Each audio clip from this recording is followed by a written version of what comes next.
Hello, good morning.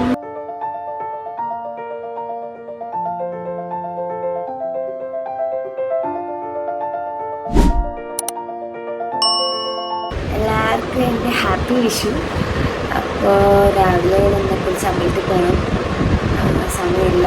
എന്നെ ഇപ്പോൾ കുളിച്ചിട്ട് വരും, നമുക്ക് പെട്ടെന്ന് കുളിച്ചിട്ട് വരാം. റൂം മാറിയപ്പോൾ തൊട്ടുള്ള ഒരു ആഗ്രഹമായിരുന്നു ഇവിടെ വിളക്ക് കത്തിക്കണം എന്നുള്ളത്. അപ്പോൾ ഇന്ന് തന്നെ കത്തിക്കാമെന്ന് വിചാരിച്ചു. നാട്ടിൽ നിന്ന് നമ്മൾ വിളക്കും കാര്യങ്ങളൊക്കെ കൊടുത്തു വിട്ടിട്ടുണ്ടായിരുന്നു കേട്ടോ. വിഷുവിൻ്റെ പിറ്റേന്നാണ് കേട്ടോ ഞാനിത് എഡിറ്റ് ചെയ്ത് പോസ്റ്റ് ചെയ്യുന്നത്. കാരണം ഇന്നലെ എല്ലാം കഴിഞ്ഞപ്പോഴത്തേക്ക് നല്ല ക്ഷീണമായിട്ടുണ്ടായിരുന്നു. നമ്മളിപ്പോൾ താമസിക്കുന്നിടത്ത് ഏകദേശം കുറച്ചധികം ദൂരമുണ്ട് പോകാൻ വേണ്ടിയിട്ട്. മെട്രോയ്ക്ക് വേണം പോകാൻ.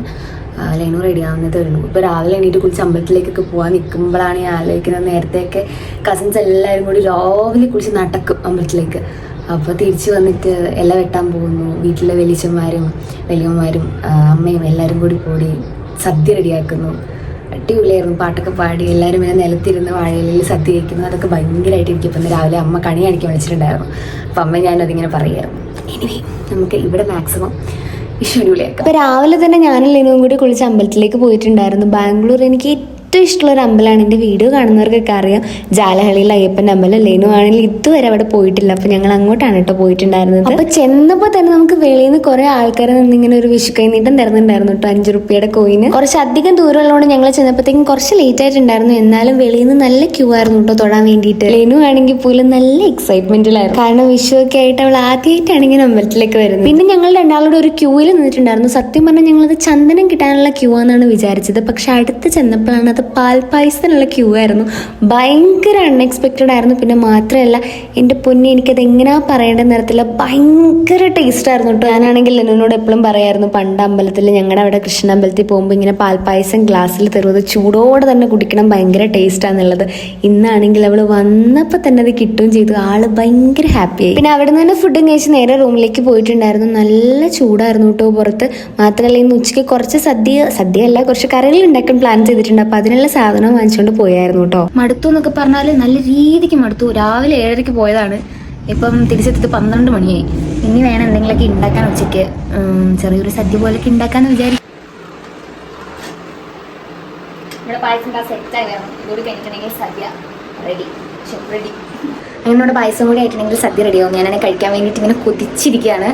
എന്താണ് സത്യം പറഞ്ഞാൽ ഞാൻ കുറച്ച് എക്സൈറ്റഡ് ആണ്. കാരണം ഇങ്ങനെയൊക്കെ വന്ന് ഉണ്ടാക്കി അമ്പലത്തിലൊക്കെ പോയി വന്ന് ഇങ്ങനെയൊക്കെ ചെയ്യുമ്പം. പക്ഷേ അത്ര ഹാപ്പി അല്ല. കാരണം വീട്ടിലെന്ന് പറഞ്ഞിട്ടുണ്ടെങ്കിൽ പൊതുവെ എല്ലാവർക്കും അറിയും ഒരു വിഷു എന്നൊക്കെ പറഞ്ഞിട്ടുണ്ടെങ്കിൽ എന്തുവാ അടിപൊളി ഒരു ഓണത്തിനേക്കാൾ എനിക്ക് തോന്നുന്നു എൻ്റെ വീട്ടിൽ വിഷു അടിപൊളിയായിരുന്നു. നേരത്തെ പണ്ട് എല്ലാവരും ചെറുപ്പം, ഞാനൊക്കെ കൊച്ചായിരുന്നു. അപ്പം കൊച്ചെന്ന് പറഞ്ഞാൽ സ്കൂളിലൊക്കെ പഠിക്കുന്ന ഒരു പ്രായമായിരുന്നു. അപ്പോൾ അടിപൊളിയായിരുന്നു. അതേ ശരിക്കും മിസ് ചെയ്യുന്നുണ്ട്. ഇന്ന് ഞാൻ വീട്ടിൽ വിളിച്ച് അതന്നെ ഞങ്ങൾ എല്ലാവരും സംസാരിക്കായിരുന്നു. അപ്പോൾ വീട്ടിൽ ആരും അച്ഛനും അമ്മ മുത്തശ്ശി മാത്രമേ ഉള്ളൂ. അപ്പോൾ അവർക്ക് വിഷു ഇല്ല, അവരെല്ലാവരും ഭയങ്കര സെറ്റാണെന്നൊക്കെ ഇങ്ങനെ വിളിച്ച് പറയായിരുന്നു. അതൊക്കെ കേട്ടപ്പോൾ ഒരു സങ്കടം. ഇനിയിപ്പോൾ ഇങ്ങനെയൊക്കെ തന്നെ ആയിരിക്കുമല്ലോ. അപ്പം നമുക്ക് സദ്യക്കും. അങ്ങനെ സദ്യ എന്ന് പറയാൻ വേണ്ടിയിട്ട് അത്ര കറികളൊന്നും ഇല്ലായിരുന്നു. 1, 2, 3 കറികൾ മാത്രമേ ഉണ്ടായിരുന്നുള്ളൂ. അമ്മേനെ ആണെങ്കിൽ ഞാൻ ഇല കാണിച്ചപ്പോൾ അമ്മയ്ക്ക് ഭയങ്കര സങ്കടം. ഇത്രയല്ലേ ഉണ്ടാക്കാൻ പറ്റുള്ളൂ, ഇല കണ്ടിട്ട് സങ്കടം വരിക. കാരണം വീട്ടിൽ നിന്ന് പറയുമ്പോഴത്തേക്ക് എല്ലാ കൂട്ടവും തന്നെ കാണും.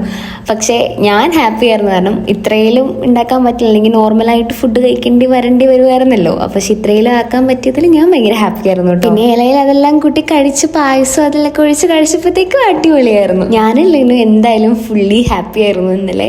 സത്യം പറഞ്ഞാൽ എല്ലാം കഴിച്ച് കഴിഞ്ഞപ്പോഴത്തേക്ക് നല്ല കയറിയിട്ടുണ്ടായിരുന്നു. പറഞ്ഞാൽ അമ്പലത്തിൽ നിന്നും പായസം കുടിച്ചു, ഇവിടെ വന്നും പായസം കുടിച്ചു. നമ്മൾ സദ്യയൊക്കെ കഴിച്ചു. സദ്യ എന്നൊന്നും പറയത്തില്ല, കുറച്ച് കറി ഉണ്ടായിരുന്നുള്ളൂ. പക്ഷെ അടിപൊളിയായിരുന്നു കേട്ടോ.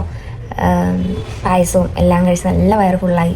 ഒന്നാമതേ വെയിലൊക്കെ കൊണ്ടുവന്നിട്ട് തല നല്ല വേദനയാണ്. അപ്പം എൻ്റെ കൂടെ വയറ് നിറയെ ഫുഡ് കൂടി കഴിച്ചപ്പോഴത്തേക്കും എൻ്റെ നാക്ക് കുഴഞ്ഞിട്ട് കണ്ണ് അടഞ്ഞു പോവുക. നല്ല ഉറക്കം വരുന്നുണ്ട്. അപ്പം എന്താ കൊള്ളായിരുന്നു.